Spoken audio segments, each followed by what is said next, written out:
Lee, great to have you with me on today's Spotlight. It's Lee Nazari, CEO and founder of Mobile Pay Systems. Lee, introduce us to your business, if you would, please. Hello, Andy. How you doing? Yeah, my name's Lee Nazari, as you've mentioned. I'm the founder and CEO of Mobile Pay Systems. So we specialize in building and developing mobile payment technology. So things like EPOS, payment apps, e-commerce, ERP systems. We've got clients ranging from large stadia all the way down to sort of one man and their band food street vendors. We've got some key accounts like Poundland. We're doing all their online business at the moment. So we've checked out their website recently with the power behind all their online ordering in the ERP and the warehousing. We've got David Lloyd project that we're doing with him out in America at the moment. But the backbone of our business is normally EPOS and mobile payments technology. A little bit of background about me. So like I'm from the West Midlands, obviously Wolverhampton, I was raised. My father moved here from Iran back in the late 70s during the revolution that happened there. Met my mother in Warsaw College, obviously had me. And then from a young age, working with dad. So he started as a pot washer because he couldn't really speak the language when he first got here. Worked his way up to chef. He was a very good chef. And then eventually had his own, started with a little kebab shop, then a restaurant, then a few restaurants. And, you know, sort of grew a little bit of a mini empire out in Birmingham. So visiting dad on the weekends was me basically working from the ages of like 8 onwards. So when I sort of came of age to get my own sort of job, I moved down south. I wanted to sort of spread my wings a little bit. And so obviously I had all this experience in hospitality. So I worked my way up very quickly in the hospitality sector down in Bournemouth and London and places like that. And did that for quite a few years, ended up becoming like general manager, aerial manager of certain different establishments, independents. But I was burnt out by about 24 because in the hospitality trade, obviously, it's very, very difficult to. And I was always looking for this thing called a weekend. Like, what's this thing my friends keep talking about? They've got these things called weekends. Like, that's just another day for me. So I had a very chance opportunity, and I got an interview, which turned out to be for a company called Morgan and Stanley, which is obviously a big payments and financial institution. I had no experience, but they sort of saw something in me where they could mold me and get me in part of the team. So I spent 2 years working for them, and that taught me all about payments. It taught me all about loans, APRs, this sort of invisible thing that sort of sits out there in the ether that as a consumer, you just don't understand, especially the transactional fees that you pay on cards. That was really interesting to me. Multi-billion pound industry that just is just invisible. So I did that for a couple of years, but I'm not really a corporate minded person. You know, I'm a bit more creative. So I sort of spread my wings, and it was good timing because the credit crash happened anyway around 2008. So it was a good time to sort of get my money and run and go off and do some consultancy work. And again, very fortunate. I had a good friend of mine moved to Australia, and I remember he called me up one morning and he started telling me about the job that he was doing. And he was explaining to me the business model. And he says, Lee, it's amazing. What we do is we sell the quiet times in restaurants from Monday to Thursday. So what we do is we do a big promotion, 50% off all the food, and we sell out the tables here in Australia. And he was basically explaining to me the daily deal model, which hadn't launched here in the UK, like Groupon, Living Social. And because of my hospitality background, that's the holy grail. To be able to fill Monday to Thursday in restaurants is like, you know, if you can do that, you're successful. But obviously, if restaurants try to do it themselves, they devalue their brand. So the idea of daily deals to create this third party that comes in and it's like an urgency to buy. You've only got a week and there's only this many to go. It was almost like a genius business model. And I just thought, this is brilliant. So I started scribbling down all this stuff like Rain Man on this phone call. I remember like scribbling it down, running out of paper and just going, right, this is awesome. And I remember going out, I got a loan from the bank, 15 grand loan. And I went out and started to build this tech platform. I found myself a developer online, this freelancer, and I just started to put together this platform.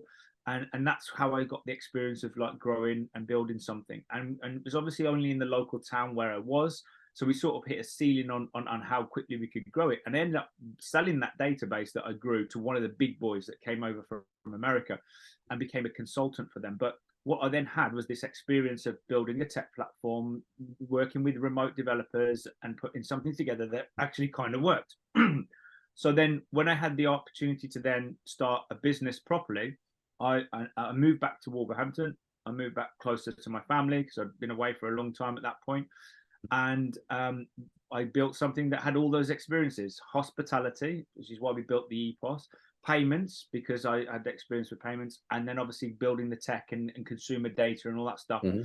So what we did is with Swoopos, one of the first product that I developed under mobile pay systems, the USP we had back in 2016-17 was that it had a mobile ordering app built into it, so customers can order from their phones to the till directly, which now is very commonplace, right? Mhm. Very standard thing. But back then, you would have companies that did the mobile ordering part and the EPOS part, so very disconnected. No integrations really Right. existed, so it was just another headache. So that was the USP of starting Swoopos, and from there we've grown like multiple products off the back of that. But I like to think that, you know, because of my experiences that have gone into the product, it puts us in a different stead than most of these other EPOS and payment providers. Fantastic. So you've probably started to answer my second question, Lee, which is what would make you stand out from your competition? So anything to add to that? No, yeah, because I'm a product guy, I'm heavily involved, you know, in the product side of things. To be honest, what we do with all of our projects is mainly development and support. We don't really get into the marketing and the selling side. We work a lot with resellers, and that frees up a lot of time and a lot of bandwidth for the company to focus on our strengths. And because of, you know, coming from me, our strengths will be product development and obviously supporting those products, which is really key. You don't want other people doing that for you. So, you know, that experience that I've just mentioned definitely comes across in our products to make them really simple. I've been on the front line of restaurants. I've been in that trade. I know payments well enough to understand that that's an important factor to integrate to the solution. So yeah, so those things come across, I believe, in the product that people use. Yeah, brilliant. Thank you. So what about where the business is going then? Next 5 years, or maybe longer, maybe shorter, it's up to you. What are the aspirations for the business? So, I mean, we've obviously just gone past our 5-year mark. I think we're going into our 6th year now. So to think like another, so let's say we're 50% in front of that, it's crazy, because obviously my first investor, I literally writ out pretty much the business model on a napkin in a Sainsbury's bloody cafe. And you know, 3 weeks later, we've raised 150 grand from this guy that gave us the trust and the belief to get it going. And then from there, we got some more investors on board, then a VC, and you know, you do it baby steps. And one of the big things that we did, like we were actually under an exclusive contract primarily from one of the first investors who was a payment gateway. So in a way, I think only the last less than 12 months or so that we've been able to really go at the market. So we've got all these products that we've sort of been able to, that we've been sat on, that we haven't been able to market very well. So for me, it feels like the first year almost again, because now we can work with all these amazing resellers and partners, and seeing the product scale now is really exciting. Having, you know, the big brands that we work with like Poundland and obviously the David Lloyd stuff, you know, away from the core products, but also bringing in this extra avenue to the business, because I just want to develop and continue to develop an ecosystem that encapsulates all of the modern payment technologies. And if you look at the sort of like the visual map of what we do, so warehousing, buying modules, EPOS, all that stuff. So I think, you know, it's an exciting next 5 years really for where we're going. Very cool. Great stuff. What's been your biggest learning since you've been a business owner? How fast the market changes to what it needs, especially during the pandemic. I mean, again, going back to the USP we had when we launched the product was mobile ordering, right? So people can order from their phones through an app. And back in 2017, trying to sell that into places was like, why do we need this? Why do we need that? You know, we don't really get it yet. And that was, you know, it was right. That was the market telling us it was, you know, difficult. But we got enough, obviously, traction to make the business a success. But all of a sudden during the pandemic, what happened was, you know, the phones went crazy with our clients going, you know, this thing that we've got in the system that we've never used, how do we use it? And it was just like a case of, you know, the market pushed people into where we were. So timing is so important with ideas. And that's something I've picked up and learned. And look, you can't have the foresight to understand, you know, so far in front, and you get lucky. You get lucky with the way the market moves. And sometimes you just end up in the sweet spot. And then you've got to have the flexibility to take advantage of that, you know, to be able to adapt, you know, and go into that direction. Some of the really big companies, our competitors, they can't move like that. So Yeah, so I guess how fast the market moves and keeping the company agile is really, really important to me. Yeah, great stuff. What's been the biggest challenge you've had to overcome since you've been in business? It's probably part two to that one, because having to move and pivot on ideas and learn when you need to, because you can't do everything at once, right? So you have to, especially with technology, especially when you're new, because you don't have a lot of the features, you don't have a lot of the things that your competitors have, and you only have a certain amount of bandwidth and resource to work in a direction to get you there. So having the understanding of what is really going to make the biggest impact in what we can do, because obviously early on you just think you can do everything and do it all at the same time. So Yeah. the learning curve of being able to say no to things, like I've learned to say no to partnerships, no to integrations that seem sexy on the outside, but underneath there's a lot of work, and it can actually distract and to take away from a lot of other things that you're doing, which don't seem very sexy at the time and very like positive, you know, but they end up being the you know the staples of your business in the end. So learning to understand that early on is the thing I've learned. Great stuff. With the benefit of the knowledge you've got now, no regrets. If you were sitting having a conversation with your 18-year-old self, what would you tell yourself? I'd write down the lottery numbers for the Euro Millions and give it to myself. No, I probably wouldn't remember any of them anyway.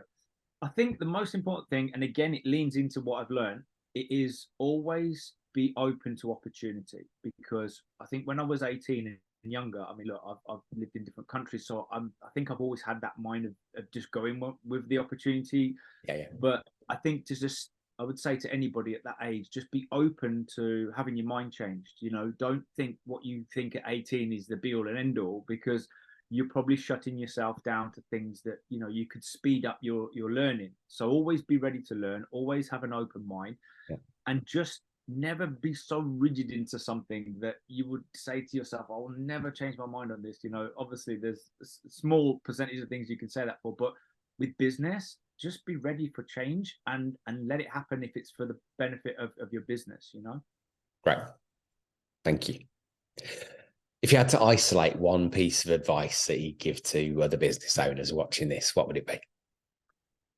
Yeah, it's tough, isn't it? Because I guess because there's so many different sectors, so many different problems people solve every day. Again, I guess it's just try and allow your business to have wiggle room in what you're doing, in the sense of what direction you're going in with either product, marketing, or sales. If you lock yourself into something so entrenched in a marketing budget for one thing, or a sales thing angle for one way, or only this product and it can only work this way, it's a high risk, you know, strategy that you're playing. Again, it's almost like cover your bets as much as you can, you know, because you never know. Like I've gone through it, experience what you think is going to be the best thing ends up being, you know, 10 degrees over here. So it might not be a million miles away, but if you can't move that 10 degrees very quickly, your competitors will. So, you know, I know it's a bit difficult to pin that down, but there's so many different ways that can apply to different businesses. But for me, what that means is I have a development team, and when we go through new products and new features, we always build it like Lego pieces. So we know that we can always intersect that feature with anything new that we build in the future, and make things microservices rather than monolith. And that's really what I would say to any business. Just build your business like Lego. And then if one piece doesn't work, you can throw it out and slot another one in, rather than the deck of cards that all comes falling down. Great piece of advice. Thank you. So your contact details, your website details, all of which sit below this video. But in terms of best next steps or any offers that you might have for people watching this video, Lee, what would be the best next steps? Yeah, so I guess the most marketable products that we develop is swoopos.com and the handheld EPOS system, which is called waitermate.co.uk. So, you know, I'll give you the links and I'm sure you guys can click on that. So we'll be able to give any of your listeners like a big offer on there, which again, will give you the things that promote that. But yeah, so it's a handheld EPOS system, or the big one, depending on what people need, with integrated payments, mobile ordering. You know, it's a really good system and aggressively priced. So it's a great time to get on board with us. Great stuff. Great offer. Thank you. Thank you for sharing your insights with us today, Lee. great journey so far. Really excited to see where the business goes over the next years and watch its development. So, yeah, best of luck with that. And thanks for today.